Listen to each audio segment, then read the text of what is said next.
Now, as in the case, I've left Thredbo and it's either very cold or raining. Arrived in Jindabyne, met the group. So this group, Bill's group, they went to school together, so they've ridden together a lot. I think this is the third or fourth year that I've been on it.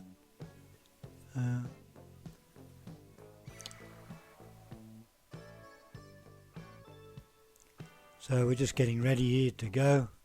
We've had a breakfast. It's pretty early, it's about 8 o'clock or so.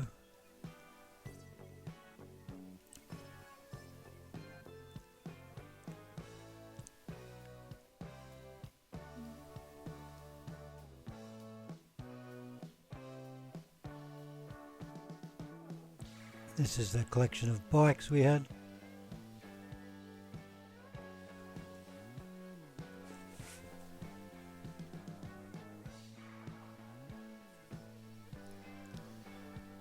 You can see that little bit of text. So we're off to Mallacoota, so that's down at the bottom of the continent, and that's in another state, so that's in Victoria. We're in New South Wales at the moment. Even though I've got Gore-Tex clothes on, I still, for a multi-day ride, will generally put the plastic rainwear on over the top. Whilst the Gore-Tex is waterproof-ish, it's still, multiple days. I want to give it the best chance to stay dry as well. And plus, potentially, it gets colder as well, if it's pressing against your base layers or your mid layers, depends on the temperature. It can actually, transfer some heat or some coolness into you as well. Peak hour in Jindabyne doesn't usually happen until it snows.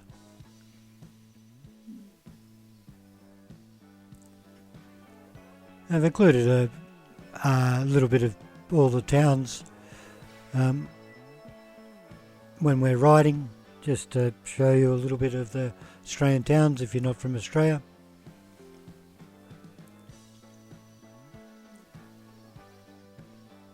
I've had this bike a year now, and I've been quite impressed by it. Really, it does or has done everything that I've asked of it. It will go quite spiritedly on the road as well, so the motor's very good. It produces quite a good bit of power for the motor's output and the style of bike. This particular roadworks has taken quite a long. They built a new school here in Jindabyne, and it's I don't know what they're doing. It's only literally, it'd be lucky to be 500 metres long.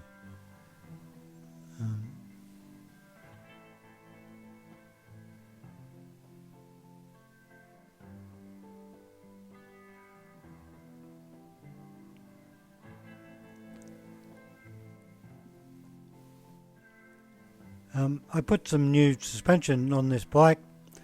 I rode with some mates of mine, and two of those were on some big bikes like this, and they were jumping the water bars. And I wasn't keen to jump them. I'd jumped one a while back and it bounced me off into the scenery. So after that ride I thought, maybe I need a little bit better suspension. And it's been a revelation. It's improved the bike markedly. Not that I thought the suspension was bad, but as I'm starting to jump water bars more and more on the bike, it was proved that that was its downfall. The suspension is quite soft. There's some burning here to a backburn. It was quite a cool day. It was foggy down in this valley as well. This is actually quite a steep descent. We descend down to a river called the Snowy River. Just sort of regrouped once we're off the pavement. This is one of our support vehicles for the trip. A lot of people put their bags in the car. So Billy that had organised this trip, he unfortunately had a heart attack a little while ago, so he was actually riding in the vehicle. He should make quite a good recovery, but at the moment still a little bit fragile. Of course they open your chest up and so stitch it back up again, so it takes a little while before you're durable enough to get back on the bike. We're all reasonably old too, I'm not sure the exact age. I always enjoy descending into this valley, it's very spectacular. The road's always quite slippery, it's granite, this immediate area, and so you have little ball bearings on quite a hard surface. Now we're still in New South Wales, or the state of New South Wales at this point, and the road actually gets markedly better when we cross the border down here a little bit into Victoria. As I mentioned, this is a snowy river, so we have the start of two quite long rivers in the bottom of New South Wales, the Snowy River and the Murray River. I might have mentioned this before on my videos, so the Murray will drain down into South Australia, another state of Australia, and the Snowy, this one on my left, drains down into Victoria. We get to see the where the Snowy drops into the Bass Strait a little bit later in the video. Poor little KTM 890 has a problem.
we're sort of midweek, so there's not too many cars, but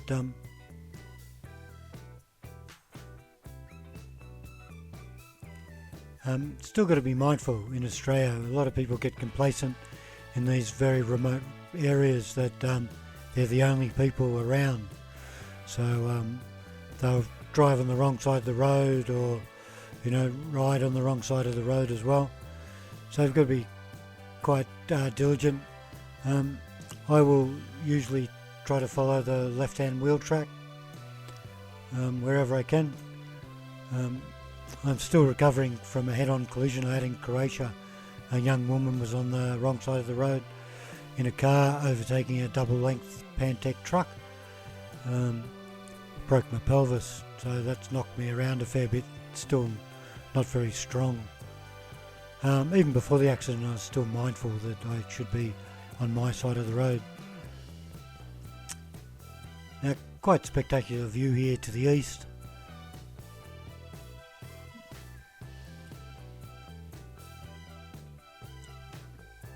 The pinky colour of the ground is actually a claystone band. So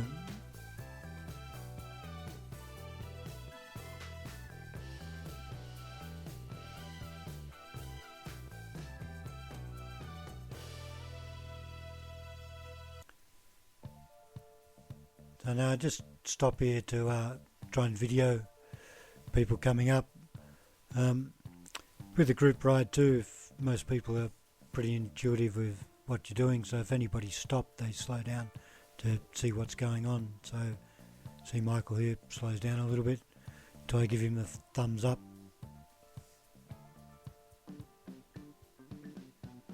I'm always mindful about the time it takes me mucking around with the camera and videoing.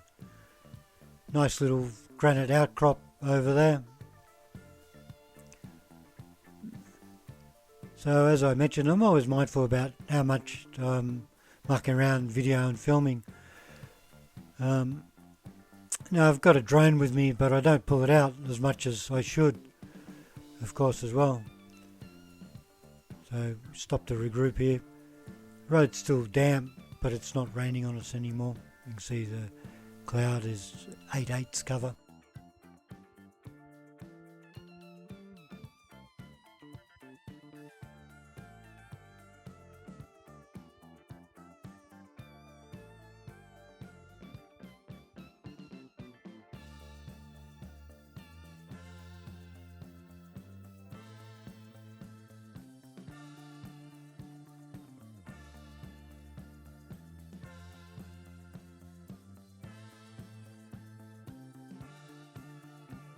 So we've got a Ducati V4 Multistrada in front, using a lot of his spare horsepower. I'm telling the four-wheel drives there approximately how many people are behind.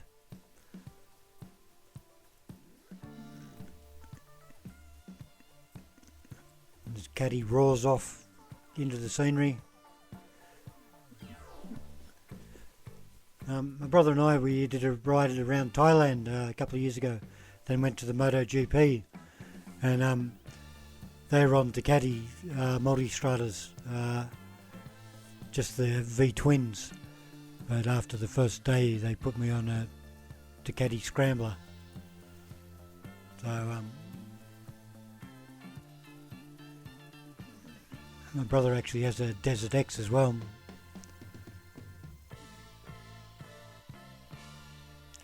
Spectacular view looking over the valley here. So now we're on the other side of the ridge and we're heading back down towards the Snowy.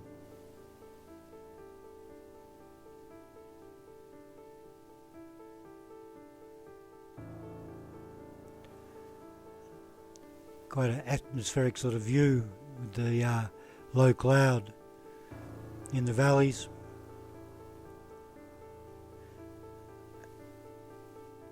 Nice little descent. There's a little bit of tar in the middle of some of these parts of the descent, just to stop the road getting beaten up so much.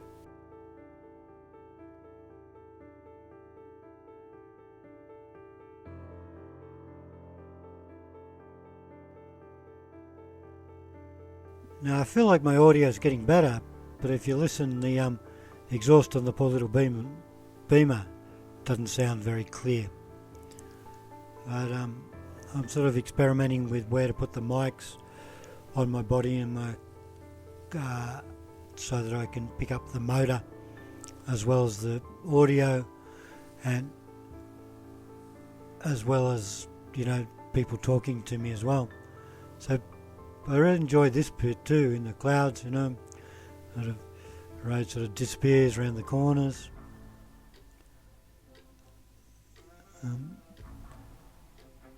Poor birdie got the back to start to come around in front of the front in a minute here.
So now I just made sure everything was back in the car and we were going again. And I'm rolling down behind Birdie just to make sure that he's okay with no clutch at the moment.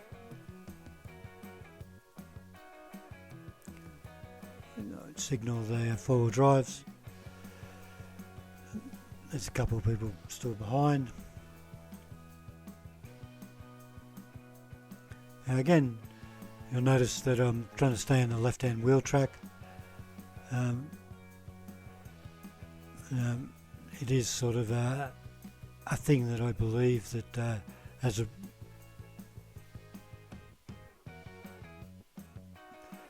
a rider, it's something you should strive to do.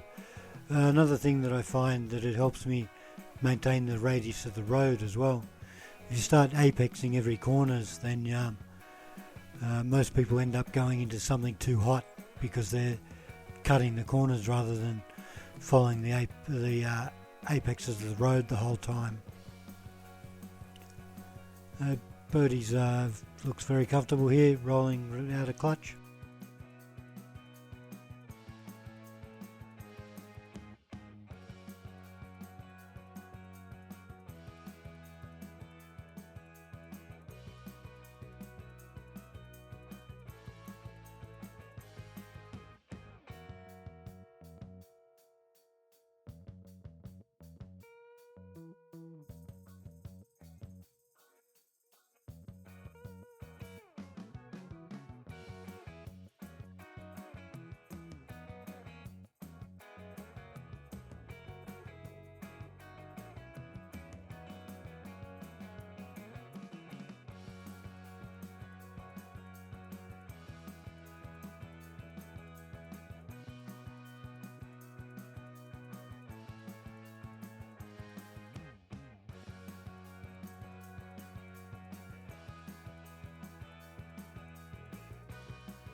I enjoy this section of the road too. We come along just above a river and a little while here. There's a little bit of farmland in this region as well, but we're at the edge of multiple national parks here as well. And in Australia, some of these parks are giant. You know, the Kosciuszko Park that we just left down the other side of the Snowy, 700,000+ hectares. You know, giant areas.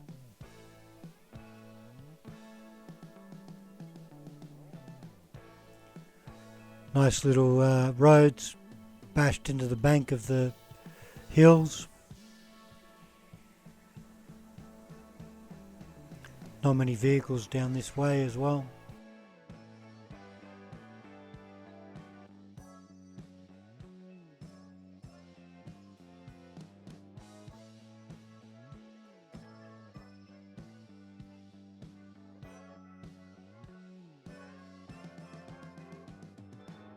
The boys have got quite a good pace going along here. You can see that on the left-hand wheel track, and generally even in the loose gravel roads, there is still a wheel track. So I think they're trying to get me to overtake, but it's, I'm not going to overtake around a blind corner, of course, as well. So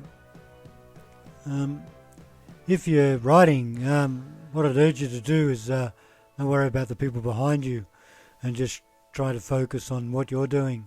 If the people are faster or want to get past, they'll choose where they're going to go past. So I think you're much better off if you focus on yourself, what you're doing, rather than what the other people around you are doing. You can see here, so there's a smooth line, even in the gravel, that I can just stay in the car wheel track. And that will get you around the corner very safely as well.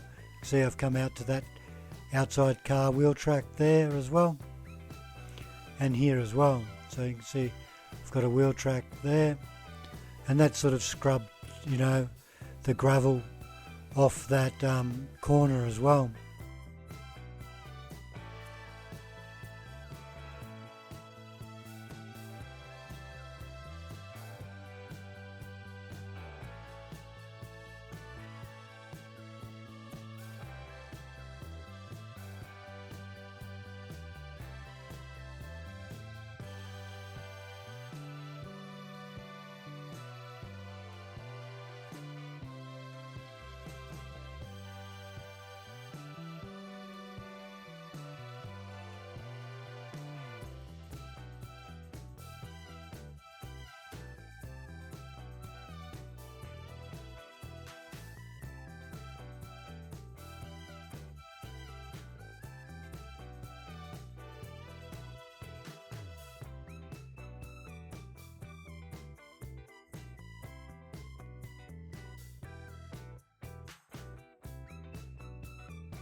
So the Desert X is new for Anthony.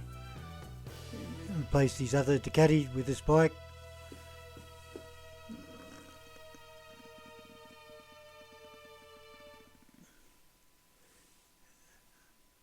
So we're coming up to one of my favourite roads in the region after this little bit of dirt. It's an amazing stretch, 110 k's of corners. And we rode it a little bit back to Delegate on this leg, and then the next day, so after we left Mallacoota, then we rode the bottom section back down to Orbost.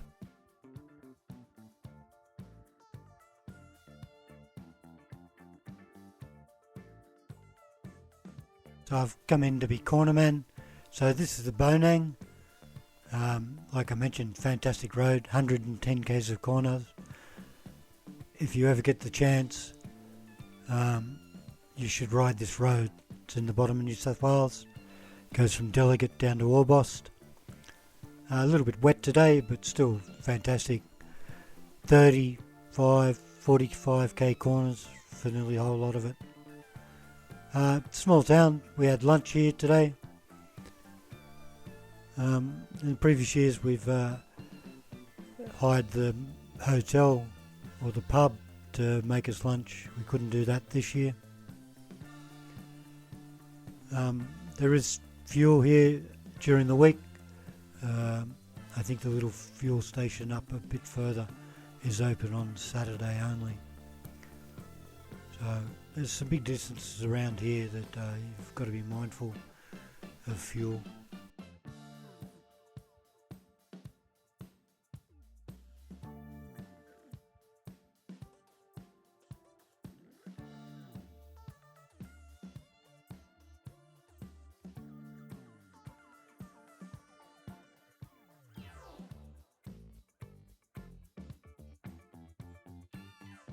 Shortly here we're leaving the sort of rural area and we're back into the state forest.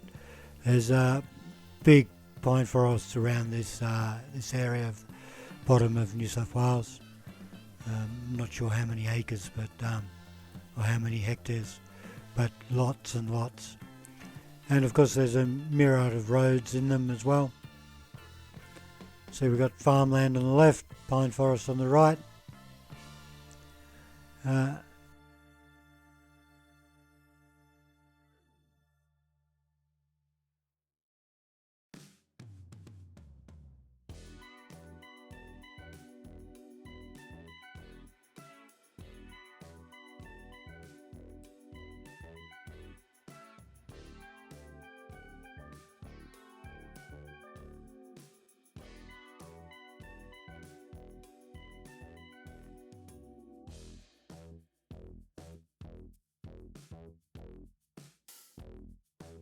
So now this is the coastal range of the Sapphire Coast, and Mount Imlay, which isn't very far from us. It's quite high for Australia. It's 886 metres or so. A little bit of a navigation error here. So I look at my tablet there and we're off route. We rectify this pretty quick. Back on our way. I'd not been on some of these roads before.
Now these category 1 forestry roads are not my favourite thing. I'm not sure what's happened. It's a relatively new thing, but they've taken to putting gravel on the top of them, and instead of just having the dirt surface, so it makes them more slippery than they have been in the past. So I like these smaller category roads where more twists and turns, of course, and then erosion trenches, and actually keeps you thinking.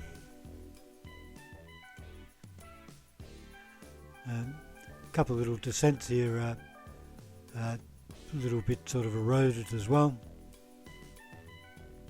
Nice little creeks to cross as well as we wind through the forest.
So we're out of the forest and back into some farmland, and this road seemed to go on forever. It was it's kind of beautiful and good, a good road, but quite slippery, just gravel, and lots of twists and turns. Just sort of weave through this valley. This particular one here, I think it was about 30 k's long or something, and it seemed like it took a very long time.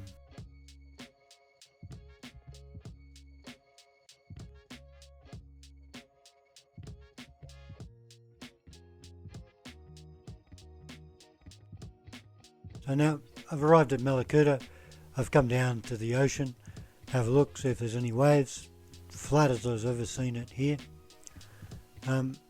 We stayed in the pub. The pub's got a really good restaurant, giant meals. It's quite crowded as well. Had a swim. Beautiful end to the day.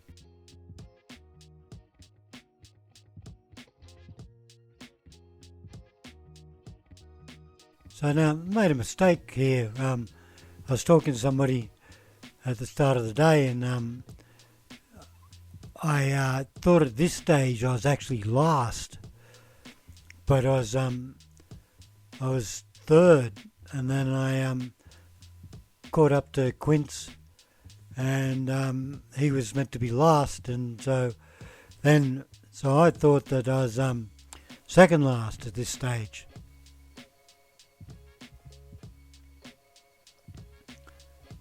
Quite enjoyed these tracks too. This is sort of a fire break, so this is back into a Victorian National Park, and yeah, quite nice tracks. Not too much sand, so I was expecting a little bit more sand than we had. As I mentioned, I thought I was last. I was trying to make up some time here.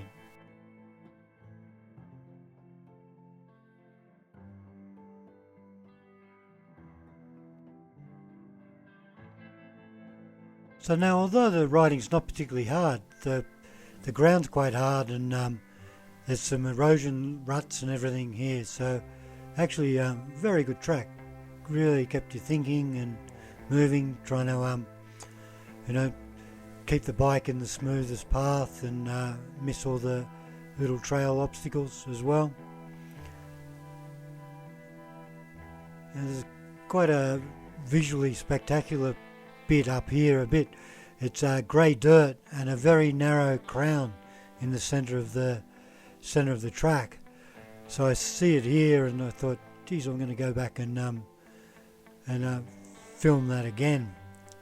So it's just it doesn't look much on the camera, but riding up to it, there was some deep gullies both sides of the track, and quite a narrow little sort of ridge just there.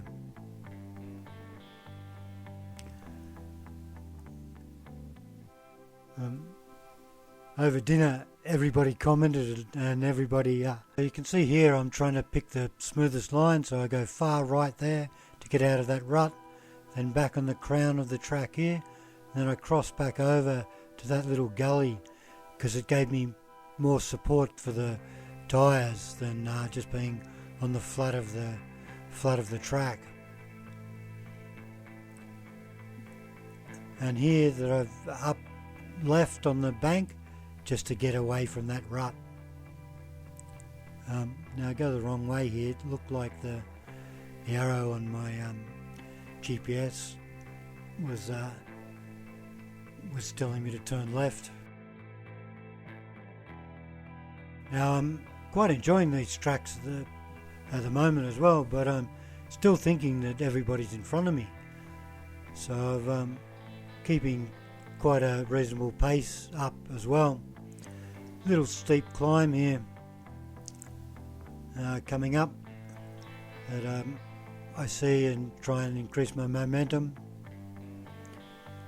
So I'm always mindful that you want to have as much momentum as you can muster at the bottom so you've got a chance to get up smoothly as well. Balance.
So now I'm trying to get out of the gully here too. Had a fair bit of pace going on that crash too. Now I've just come over sort of a little rise, and then the bike went in the erosion gully, and the bike is quite low, the Transalp, so the Bashplate struck the ground, and I must have had a little bit of a lean on my left hand side, so it pulled me straight to the ground. I was going reasonably fast as well. Now I have to stop here because the handlebars are twisted, so there's rubber mounts on the handlebars, so I straighten the handlebars, and then I'm off and going again.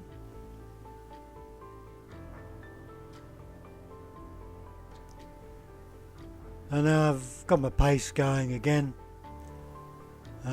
Like I mentioned, I'm still thinking that I'm last, and I'm thinking that some of the other boys have gone the road, and there's only 3 or 4 that have come this way. That's why they managed to be in front of me.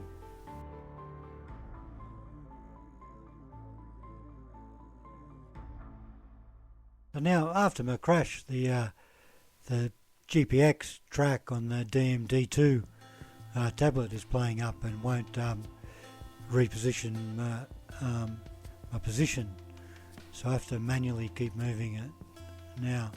And I didn't realise at the time either, but I'd pulled the power plug out of both the phone and the tablet, so at that stage when you just saw that view, then I'd actually managed to get the power plug back in the tablet. Beautiful little creek.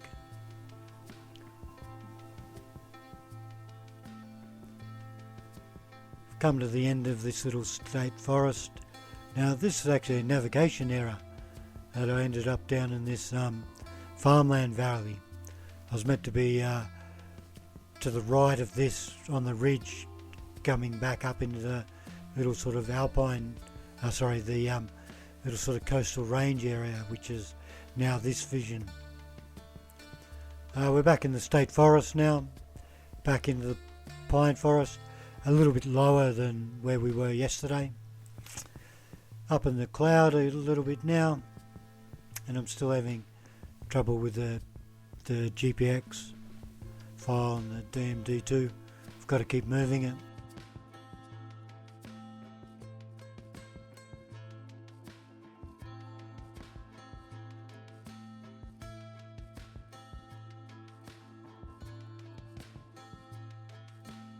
So the state forest is on my left now, and coming into a small town called Bendock, and from Bendock we go into a beautiful tree fern forest soon. It's just incredible.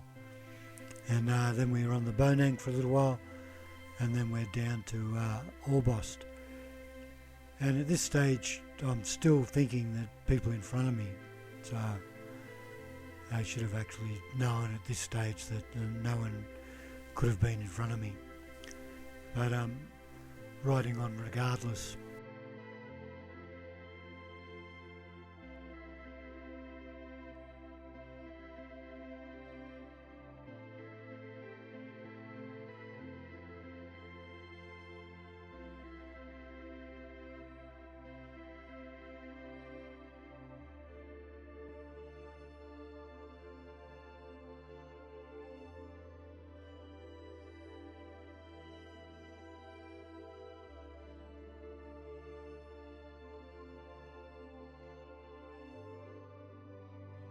So this is Bendoc, and this is where we're to have lunch today. So again, I'm still a little confused. Nobody at lunch, so I checked the map and decided to keep rolling on anyway. It was an old timber town.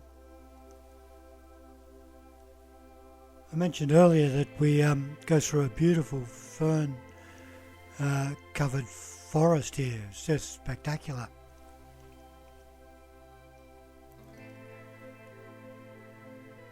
Just so nice, this stretch of forest. Nearly no vehicles. We're back to the dirt now. I slow down here just to look around. It's just incredible, the amount of ferns.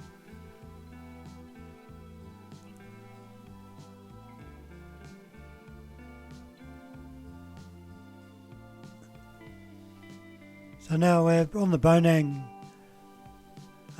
This road's about 110 k's long, and it's just full of these 40, 35 k's, 50 k an hour corners the whole way.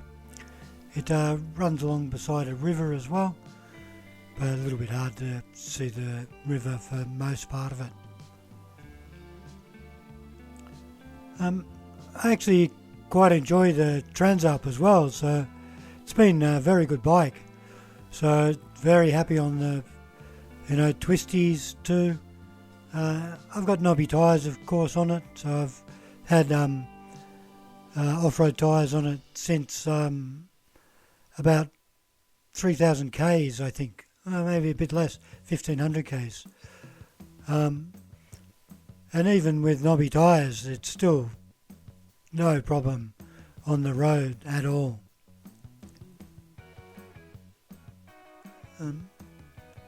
I just short shift here because I wasn't sure if there's anyone in the campground. Just roll past a little bit easier. The surface is mostly quite good on this road. There's some potholes on the inside, and there's some trenches across the road where they've fixed up some drainage in it. A little bit savage. Somebody's painted on them profanities just to help you know where they are. But you approach them, at a reasonable rate, so you only get to see the profanities when you're about to bang straight into them. The next shot we've come up to a sort of a fishing town, so this is Lake's Entrance. There's about 400 square kilometres of lake and waterway in this immediate area, and it's the headwaters of the Snowy River as well. So a big fishing port as well. They produce a lot of prawns and oysters and such as well. So this is the outflow of the Snowy River.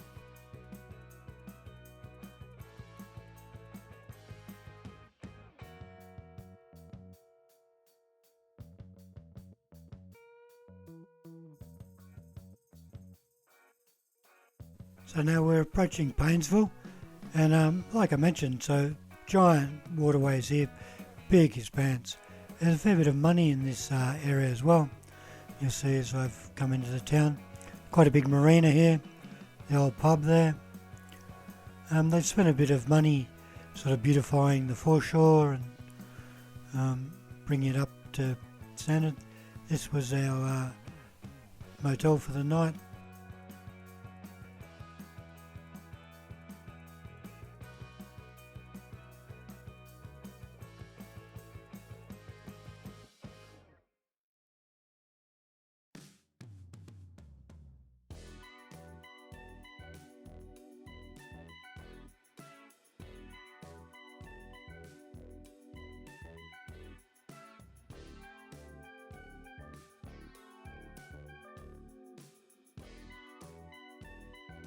So now day 3, I thought I'd just take a little bit of a loop around the marina, just to have a look. Now we've pre-organised where we're going to eat with lunch and breakfast and dinners, just to take a little bit of stress off the people in these small towns. We're quite a big group, so we need to all have food as well, so try to help them make sure they've got enough staff and enough food for us.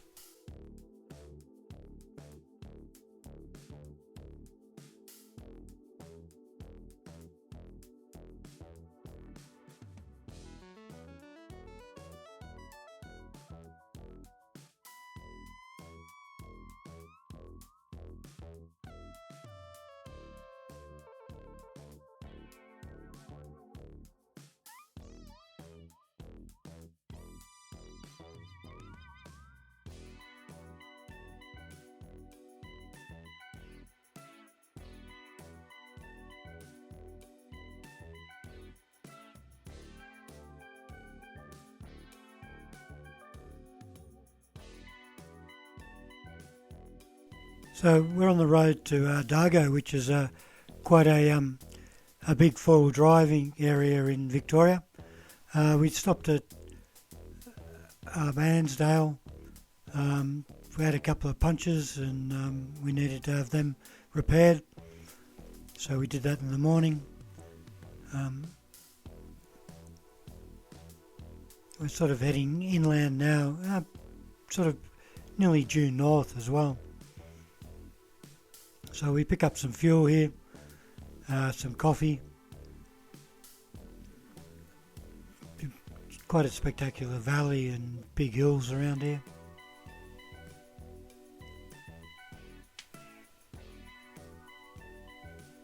Nice quiet rural roads as well.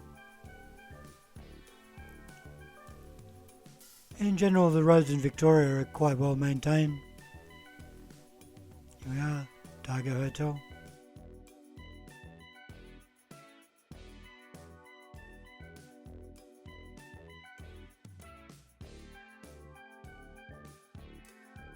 Not been long this, so our next destination is Mount Hotham for lunch. If you notice here, there's just a nice smooth line, just on the edge of the road there. So it's about 100mm, 200mm wide, or 8 inches wide, and I just sort of stuck to that whenever it presented itself, and that gave me a nice smooth line without bumps. I apologise, Michael, for overtaking on the inside here. But again, I'm just trying to stay in that smooth line, to stay out of the rocks and the bumps and everything as much as I can.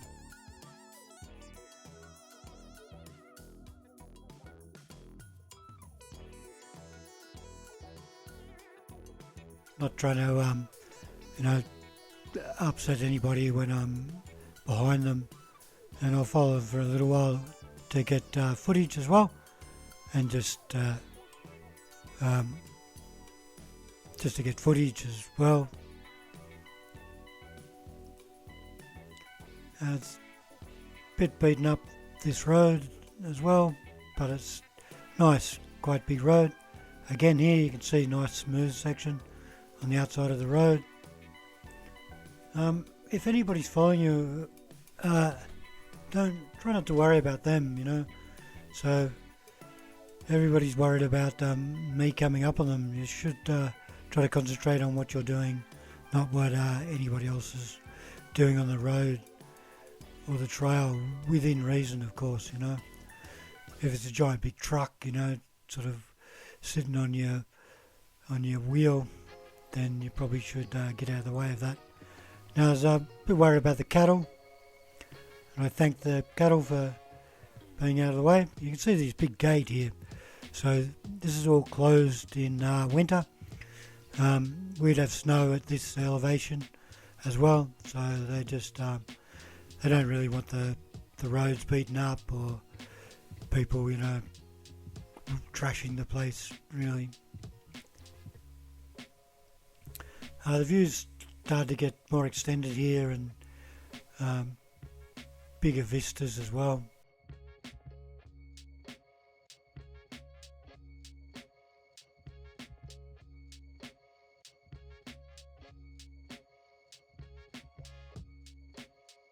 So there was a couple of cars on this particular stretch of road, so I'm trying to give the drivers an idea of how many bikes are following, just in case people are riding on the wrong side of the road or cutting corners. First time I'd been on this road, so I was quite impressed with the view and the vista.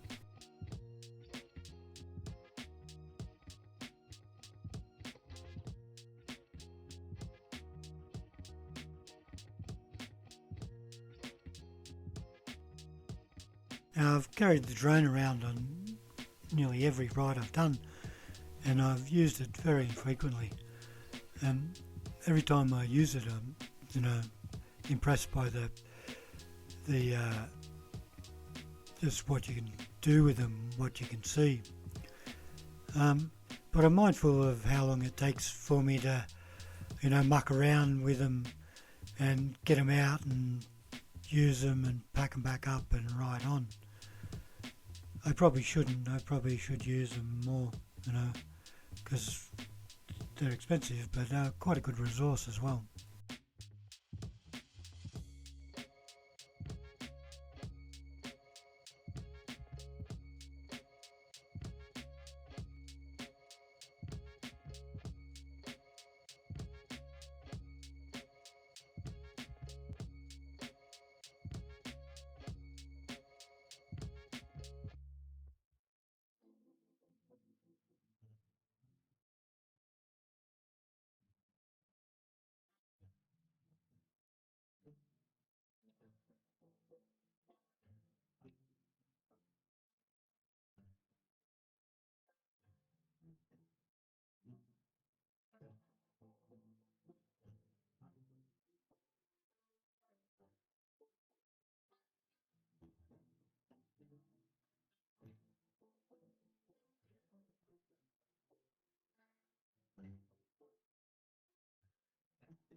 So this is approached Mount Hotham, quite a very scenic road. Mount Hotham's different to the New South Wales ski resorts. New South Wales ski resorts are in the bottom of the valley, where the Hotham and the Victorian resorts are at the top of the hill, or the top, and you ski down into the valleys. Nice little ski town.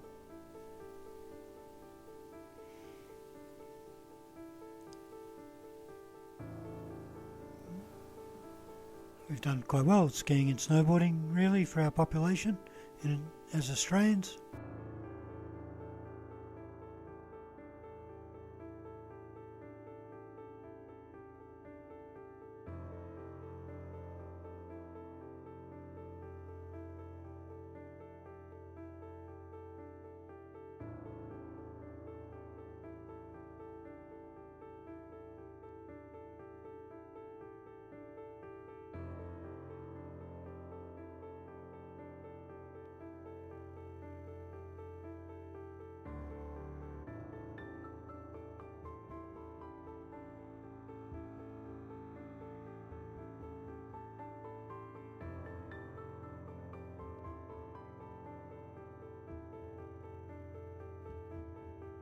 We've got an off-road section here, and it's about 62 k's long, and it's going to take us down to Bright. So a fair bit of the crew went down the road, and then we've come onto this track. Now, I had not ridden here before, at all, so it's all new for me. Quite a nice little track, a few little water bars at the start. And this is looking along back towards the way we came before lunch. They've done a bit of work on this track too, reasonably recently, I suspect. So they're probably trying to get it in condition before winter. My guess is people would cross-country ski along this trail a bit from the resort, or bushwalk or ski tour, something. The foliage is probably a bit thick to do any downhill skiing from this track, or ski touring down into the valley. You'd need quite a bit of snow to fill in these sort of trees.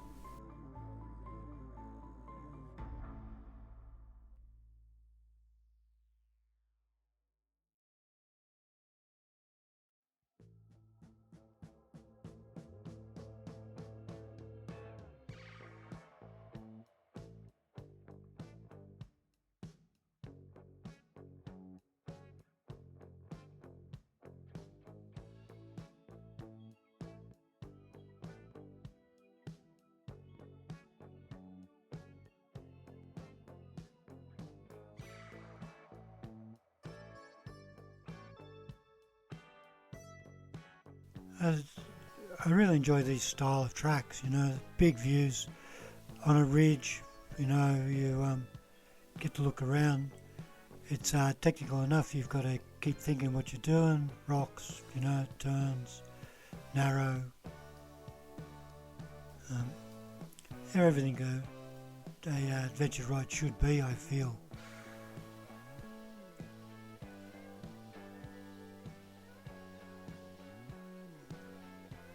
And although everybody will tell you that the Transalp is a gravel bike at best, it's actually been very, very good bike,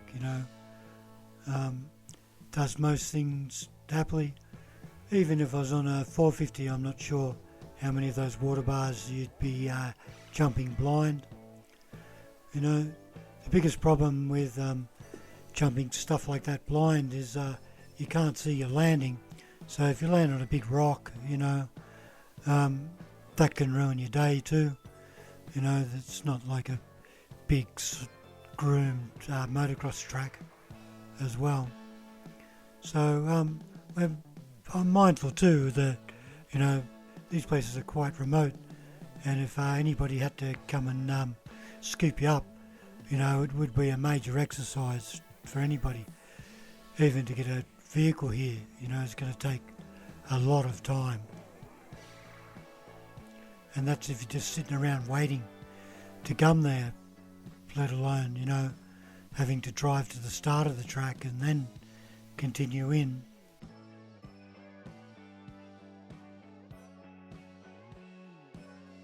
Another thing I enjoy is being able to ride with somebody, that they keep to their wheel track, you keep to your wheel track, and then you know what's going to happen. If the terrain gets truly rough on one wheel track or the other, the person in front has right of way in my mind. So now if he need to come across, then I would have happily let him come across in front of me. But it makes for very predictable riding if someone can just stay in that wheel track the whole time and not venture out of it. Like I said, it makes it predictable. You know what the person's going to do.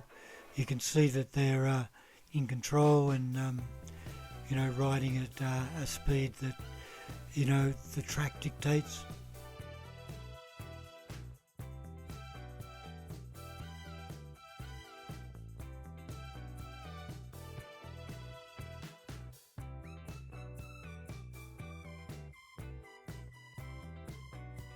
Now I try and ride quite evenly as well, so I come from sort of a mountain bike background, cycling, so always trying to keep my corner speed up high and stay in the most efficient part of the power for the bike as well.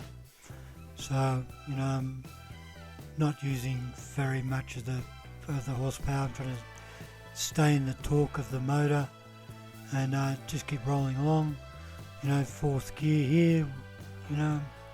Then of course as I'm turning here, I'm going to stop here, let everything regroup. So change down to third, change down to second. Have a look at the view out the side, and then I'll turn it off here and just roll to a stop.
Now I try and ride quite evenly as well, so I come from sort of a mountain bike background, cycling, so always trying to keep my corner speed up high and stay in the most efficient part of the power for the bike as well. So, you know, I'm not using very much of the horsepower. I'm trying to stay in the torque of the motor and just keep rolling along. You know, fourth gear here, you know. Then of course as I'm turning here, I'm going to stop here, let everything regroup. So change down to third, change down to second. Have a look at the view out the side, and then I'll turn it off here and just roll to a stop.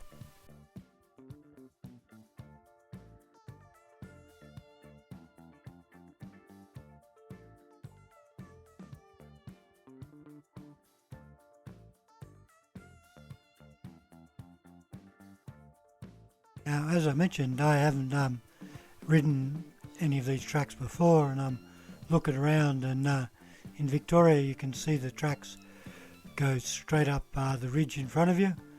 So I'm looking around going, wow, this is going to be pretty exciting.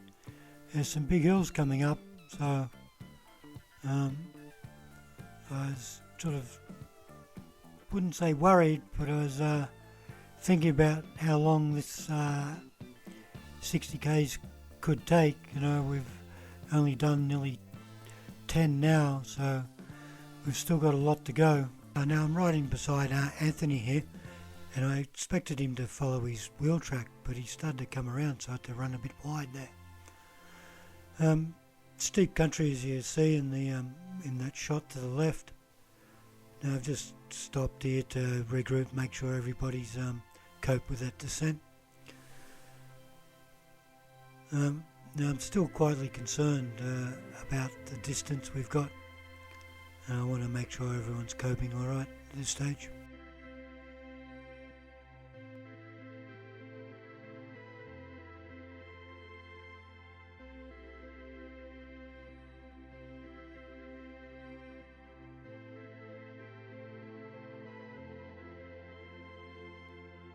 So now this is the rockiest, steepest climb so far on the track. You see I get bounced a little here and I bog down again. So I'm trying to get my momentum back. I have to sit down there to get some drive again, back on my feet, and we're going again. You see, quite rocky. We've got, you know, fist-sized rocks all over this. What I usually do is I'll get to the top and stop at a water bar, but I saw Anthony up ahead.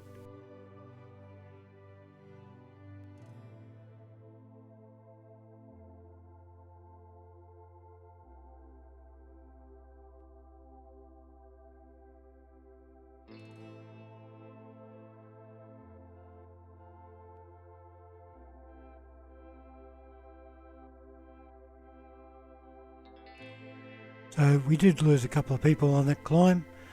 If you ever get the chance, the Victorian High Country in general is a superb place to ride. You've got these sort of tracks, usually on top of a ridge. You've got extended views both sides.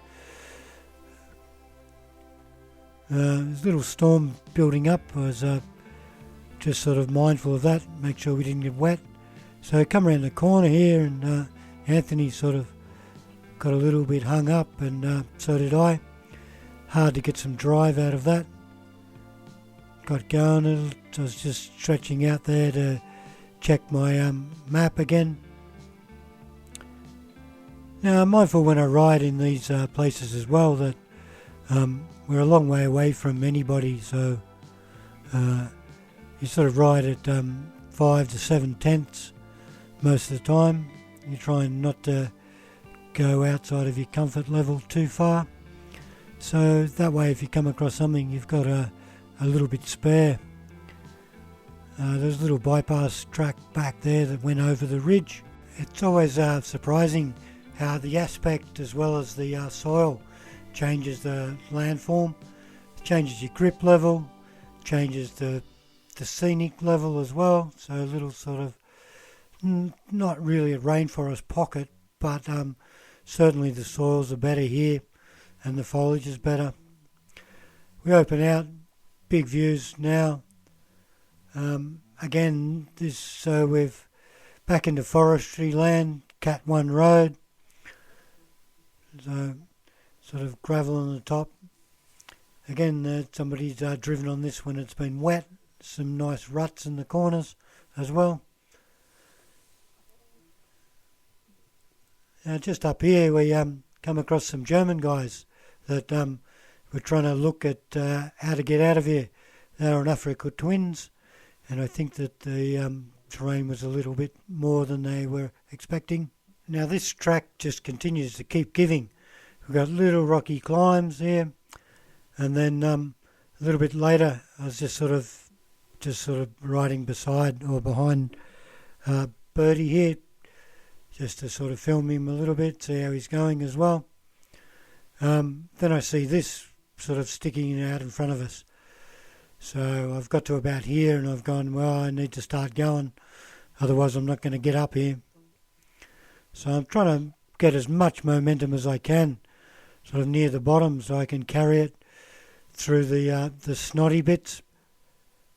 You can see here it's sort of getting quite rough, little rock steps here. And we just sort of rolled up there, got up it quite nicely.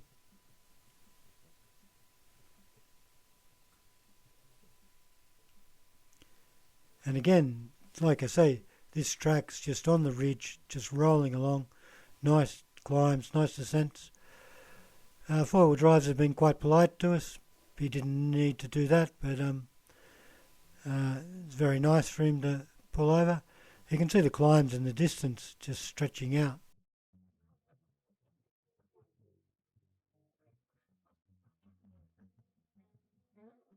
So now we've been going for quite some time here. We're coming up to nearly half of our 60 Ks, and you can see the tracks just there on the left, the start of that shot. They're continuing to keep coming, so I'm looking around and I've got a pretty good idea, that today's not going to get any easier. You can see there's quite big rocks here. You need a lot of drive to get going up some of these stuff, but the bonus of that is the spectacular views. So now this has been burnt at some times in the past.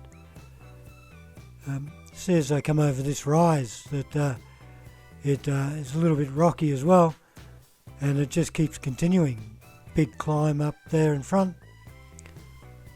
I'm mindful that the boys didn't start this particular leg of our ride with much food or water. I gave them the opportunity at the start. It's always a little bit hard for me to insist that they do something they're choosing not to do. You can see I just ducked around to the left then, missed all those big rocks as well. Now I'm trying here to guess which is going to be the best line for this climb, and trying to build some momentum as well for it. It's starting to get rockier here, and quite big rocks here, not much room. Bogged down a bit there, managed to get some more drive, and I'm just trying to coax the bike up nice and steady. So now I stop here. I suspect that I'm going to have a little bit of trouble with the others on this climb.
We're continuing, and we've got a nice little knife edge ridge here. It ends in a spectacular view into the valleys on both sides, and the ridge now in the front. And as we're going down this descent, you can see the track continues up the ridge up the other side.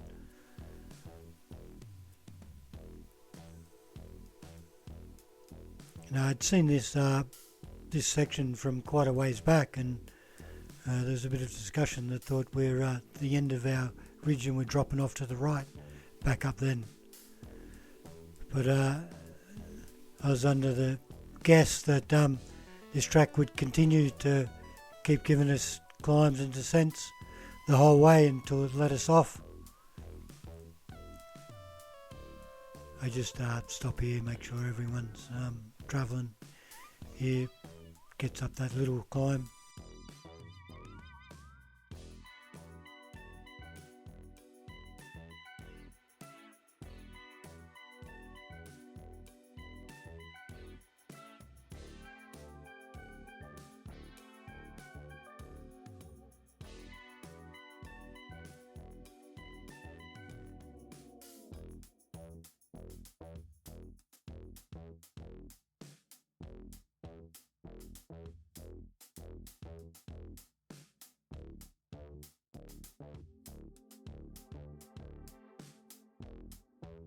Now at this point I'm at the back, and I'm just letting the guys ride along just to help get their head back. One thing that I try not to do is keep sort of making them go harder than they can. So, and sometimes it's better for their head if you put the person last in the front. You know, they sort of change their focus. You know, if they're last the whole time, then it can play on their mind that they've got to keep up and that it's all too difficult for them. So if you put them in front, sort of changes their focus a little bit. We've got some nice colour here of the night, the afternoon. So we're sort of coming. That was just a little sort of end trail just to the top of a little spur.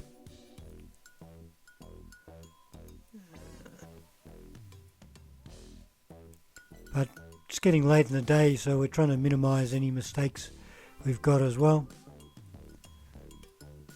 By this stage we've pretty much got no water. I'm down to about a litre. So I just made my way to the right there just to go around all the big rocks. And like I suggested before, you're trying to keep well within yourself, speed and ability wise, just to make sure that you don't get bounced on a water bar or hit a rock and tucks the front end or something. I was really enjoying this trail. It's sort of big rolling hills and climbs and descents, spectacular views. I'd not been this part of the Great Dividing Range before. So this is a typical Victorian firebreak. You know, it's 6 or so passes a bulldozer wide. And again, I'm just sort of rolling along, make sure everyone's happy with our pace. We've got a nice little descent here, and the ridges are a little bit broader here, but there's still plenty of rocks and water bars and stuff to keep you on your toes. You can see all the foliage up the eucalypts, so that's a sign that they'd been burnt. So again, just make sure that everybody's keeping up, know the direction to continue as well. And as I said, the ridges flatten out a little bit here.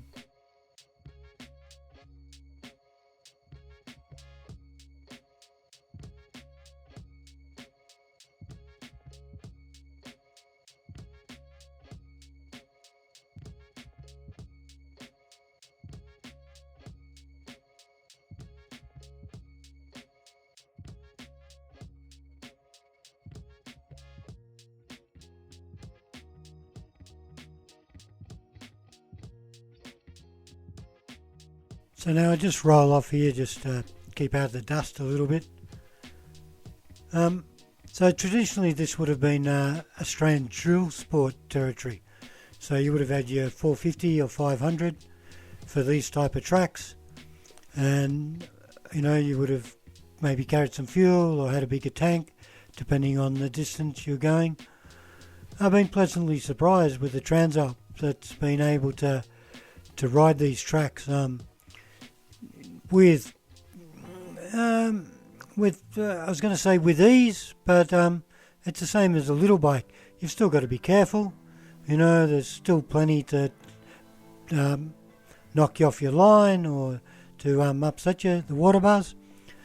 Now, I'm not jumping many water bars, but most of the people I've been riding with lately as well aren't jumping many water bars either, even on their 450 or 400 or 350, 300 dual sport bikes as well.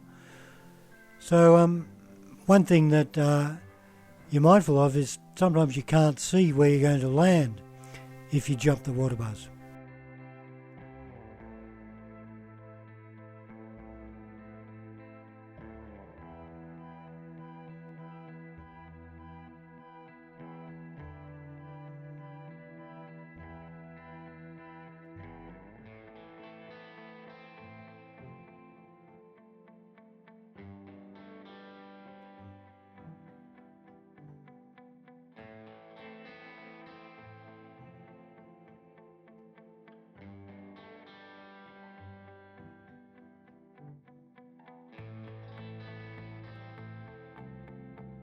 So they have a lot more mass than the 450 or 500, but they actually descend and climb reasonably well. You've still got to be mindful that you don't come into stuff, with a lot of momentum, so that you end up going faster than you'd like to. But I'm quite comfortable descending and climbing on this thing as well.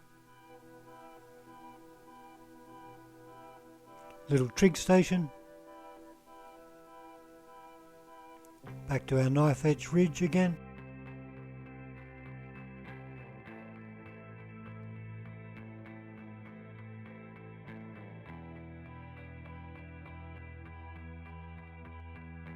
So now with any descending, what I'm trying to do is descend in the highest gear I can. So I'm rolling down here in fourth, and then just went down to third there, back up to fourth, and for me personally that just allows the bike to react better. If you're dragging the bike down on engine braking, then you have limited control. So I'm trying to get the bike to go down its natural speed with the wheels rotating, so that I can change direction, do whatever I want. If you're going down with the bike retarded because of the engine, then I find that that disrupts my flow and changes what the bike does and how balanced and comfortable the bike feels.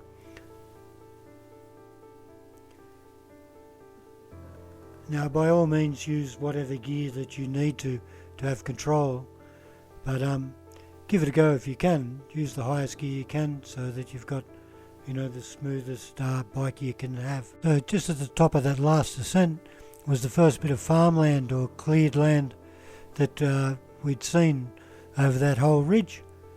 Nice little descent here. Kind of switchback descent.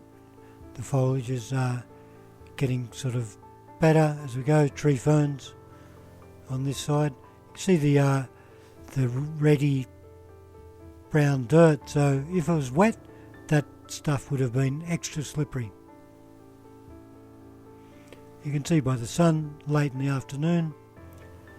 Now on this descent, I tried to get the boys to roll down in neutral and do a descending drill. So if the bike's in neutral and off, or neutral and on, then you've actually got very good control over the bike. You can hear what the brakes are doing, and you can feel what they're doing as well without the motor retarding your descent. So it's quite a pleasant little ride into Bright. Went through the vineyards just there a little bit before, and we're coming up to the pub. So we're usually we've stayed in this pub a fair bit over the years for our trips. We've used a couple of other accommodation houses in Bright as well. This is quite handy. It's quite close to the pub.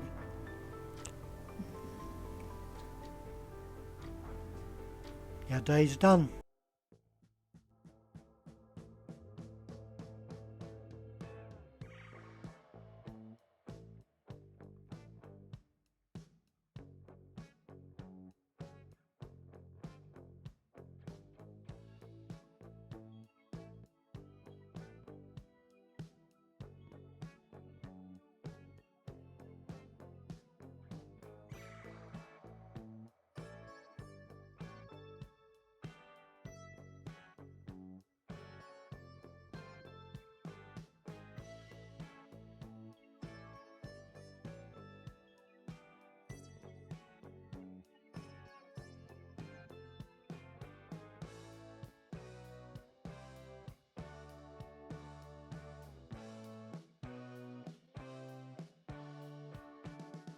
Nice little roll out of town.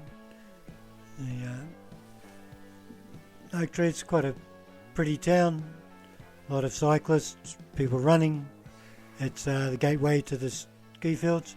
Here I'm trying to muck around with the zippers on my jacket. It's a bit cool in the morning. Some of the best motorcycling roads in the country are around this greater region. So we're going up to Falls Creek. Beautiful climb. Lots of switchbacks, tight corners, everything that a motorbike's good for. Even with knobby tyres, the Transalps proved to be quite a good road bike as well. So now this has ended up my default travel bike. It's comfortable, it's fast, it has enough off-road ability for everything that these tracks can offer as well. All round it's been quite a good bike. It definitely is A for adventure. You can certainly exceed whatever limits that are put around for you as well.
Now I'm mindful on the road that we've got quite a big group and quite a big mix of skills, that I don't want to crowd anyone as well.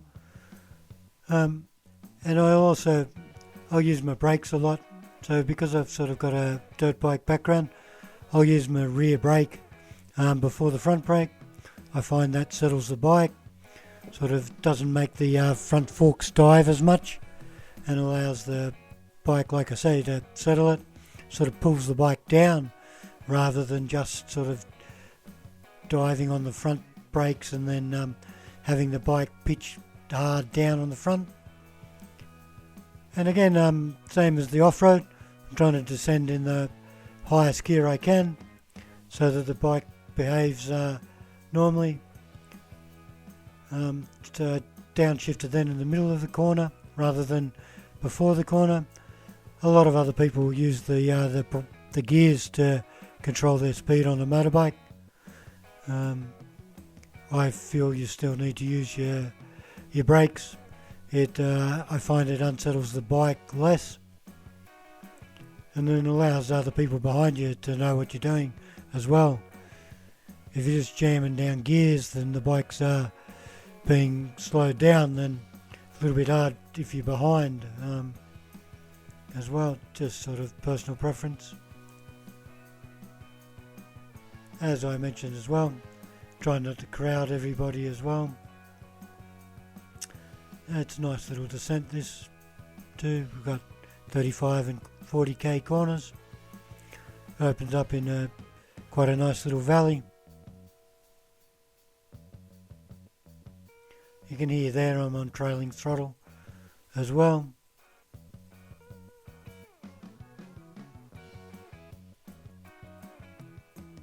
And I've just short shifted up as well, like I mentioned, just allow the bike to sort of ease down the hill, the highest gear I can as well. Also trying to maintain my left hand wheel track as well. I've mentioned on a few other videos, it allows me to maintain the radius of the corner better, and it keeps me, I feel, a little bit more in sync with the road as well, rather than apexing everything. So run a sort of a little bit wider line, allows me to still be quite tight on. Had some spare road speed then. And again, see I'm in the left hand wheel track again.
Now, most of the time I'm not riding this bike very hard.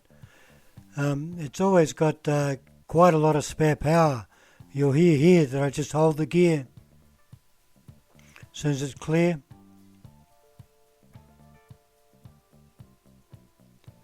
still at another couple of 100, 300 or 400 RPM to go,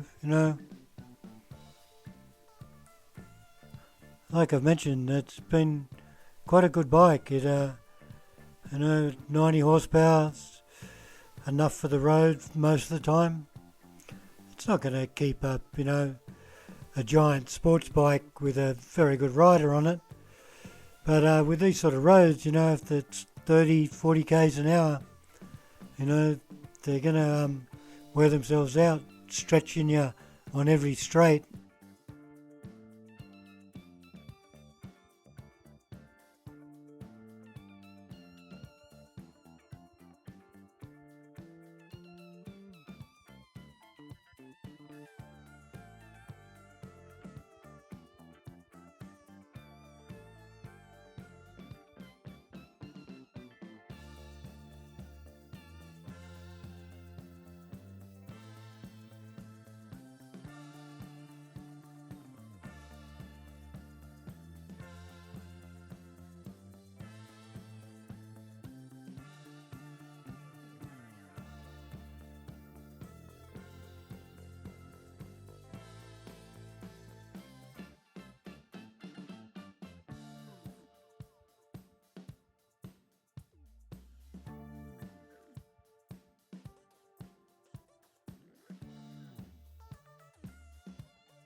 One of my favourite roads, this one. Very good condition. If you hit it midweek, not too many cars. Surface is quite good, not too many potholes. You can see quite well between the corners. Spectacular views as you climb as well. Well worth making the trip out if you can get there to ride it.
Falls Creek used this dam for their snowmaking. It's quite a nice ride off the top. We just left the village of Falls Creek, so now we wind around the lake for a little while, and then we descend down to the Mitta Road. This is a very nice road too. Surface is not quite as good as the approach up from Bright. You can see the lake's down a little bit now, summer.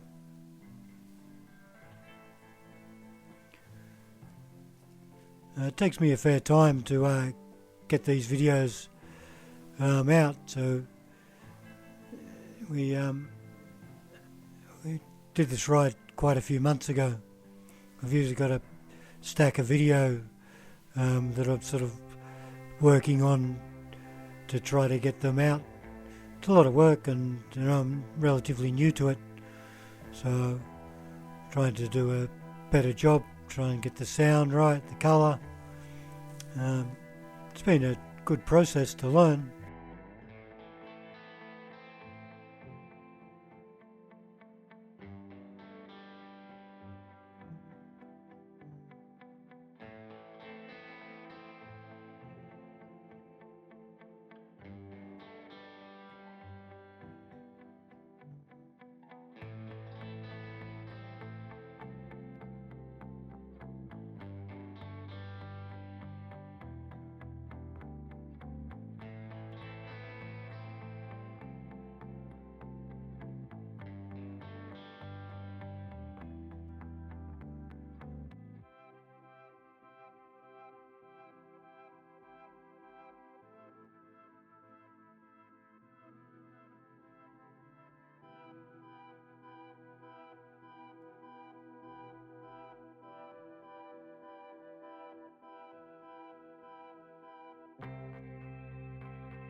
Was just cruising along, went to overtake Anthony, and the caddy woke up.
Looks like somebody didn't finish their ride.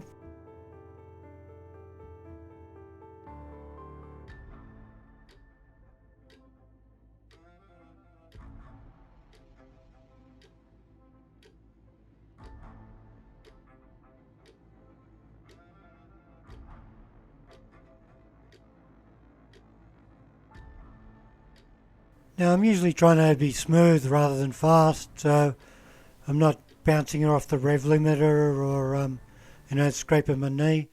Just trying to get time over ground, just travelling efficiently as I can. I'm in the meat of the power, just using the torque of the bike.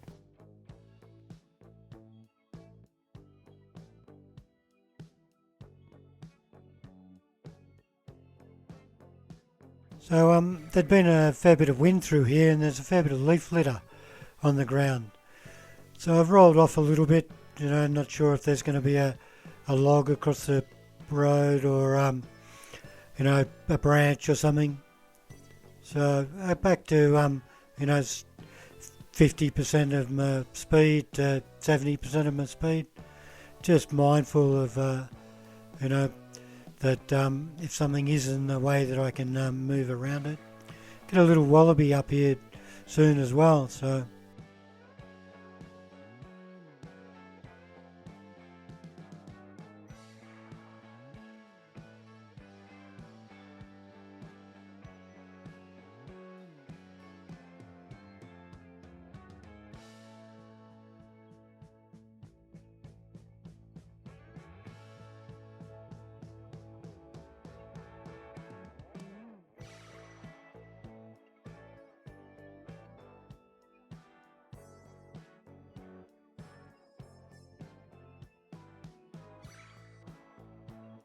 I like this section. It's a nice little descent. It's not very steep, but it has a good flow to it. Surface is quite good. Not many potholes in the corners.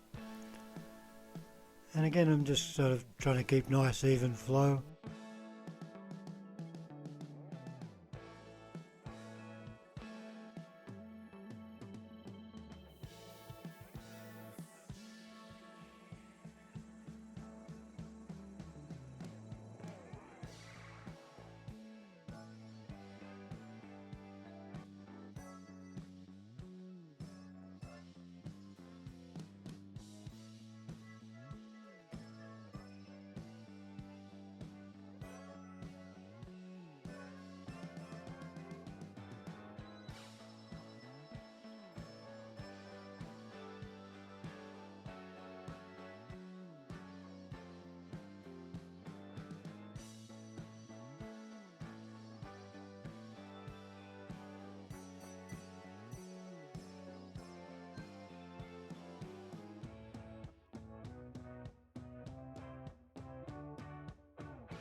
Little kamikaze wallaby trying to upset my ride.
This is another very special road in the area.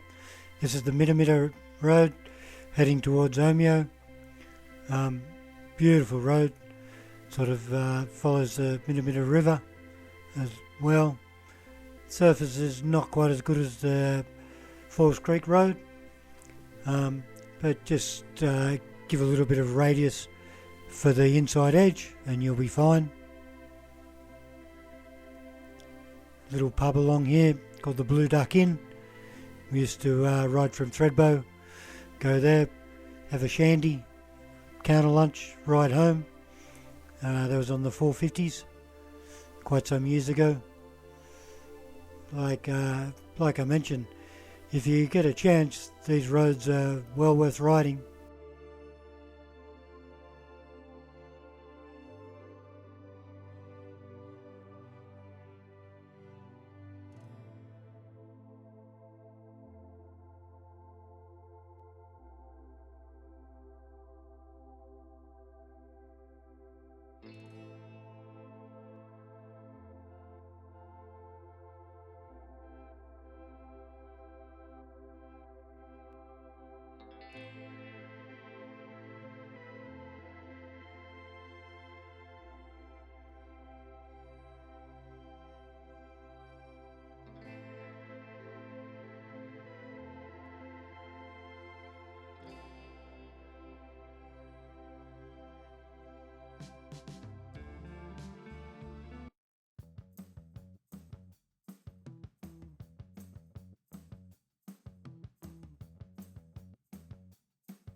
Now, it's certainly not as busy as Europe, but I've seen quite a few recent groups of sports cars on some of these roads as well. There's one Porsche club quite a while ago that wasn't very polite, but most of the ones we've seen have been quite good. They've been on their side of the road, but the Porsche group that I was talking about was on the Alpine Way, and that's quite a narrow road. So I'm not sure whether they were just driving a little bit beyond their ability, or they're just pushing hard.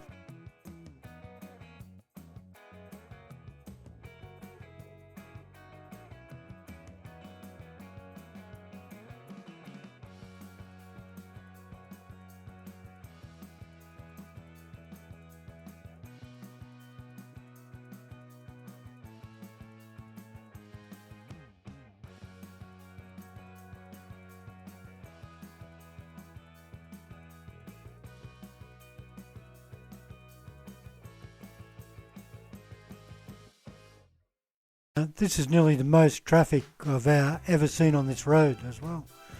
We've got a couple more sports cars and then a couple more bikes.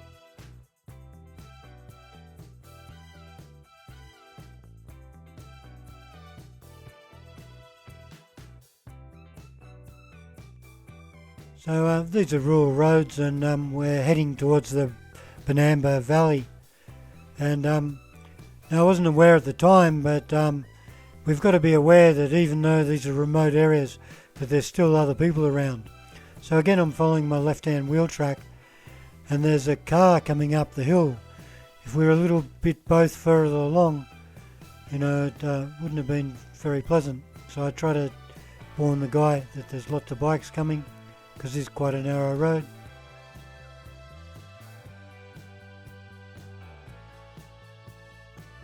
It's not very much dirt, but it's good to be back on the dirt again. You can see the farmland's quite dry as well, but they have had rain because the road's cut up. There's some deep ruts in it, so this ground's quite firm when it's dry, but very soft when it's wet.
Well, thanks for watching. Hope you enjoy these videos. If there's anything that you think I could do better, please leave a comment. Again, thanks for watching. I've enjoyed the whole process, writing and making the videos as well. Thanks. See you again. Bye.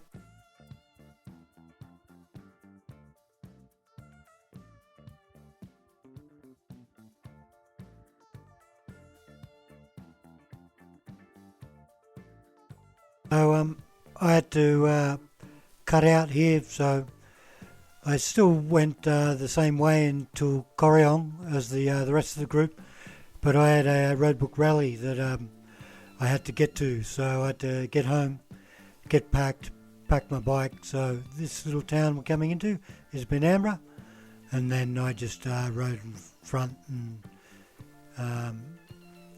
then left them there. They went to Tumut and then had another day, so I missed a day, and that day was Tumut back to Tumut back to Jindabyne.